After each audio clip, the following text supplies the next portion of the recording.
Connect is a book I've wanted to write for a very long time.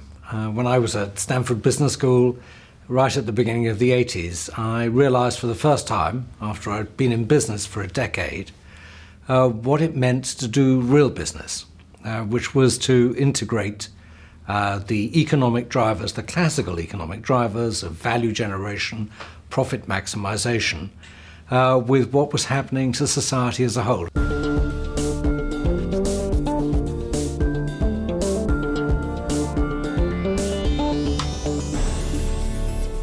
The research shows that superior performance in the matter of engaging with your stakeholders is worth around about 2% per annum of superior stock market performance. That amounts to over 20% over 10 years. So this is now a massive new factor in driving corporate performance and corporate sustainability.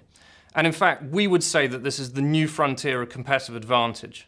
Value is a function of both today's returns, but also how long you can keep them going. So the more you eat into the goodwill that you have by not refreshing it, topping up the reservoir of goodwill you have, the more at risk you are longer term of being able to do what you set out to do. If everyone's against you, you cannot do something. Government's against you, they'll stop you. They will eat into your market. If society is against you, they'll affect government, it will eat into your market. So our analysis shows that there's probably about 30% of the value in any company at risk through these sorts of effects. That is an extraordinary amount of value. It needs to be protected. Let's think of a few industries. Utilities and infrastructure businesses, they're subject to regulatory and government intervention. The stroke of a pen can either wipe off or add on billions of dollars of profitability in one short moment.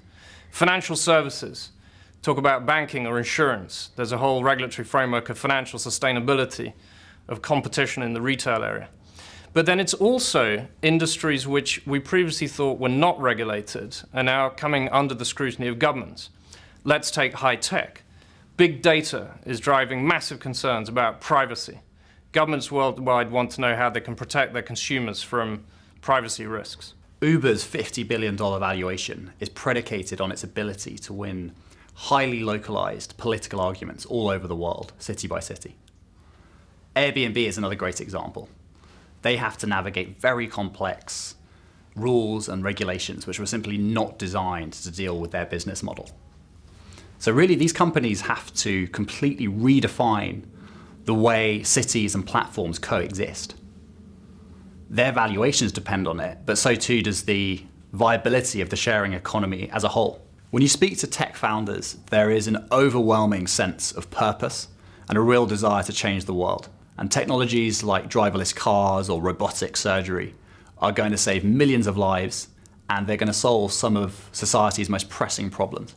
But tech leaders need to really think about how they communicate their contribution. And they need to acknowledge and deal with the very real fears that people have about new technologies.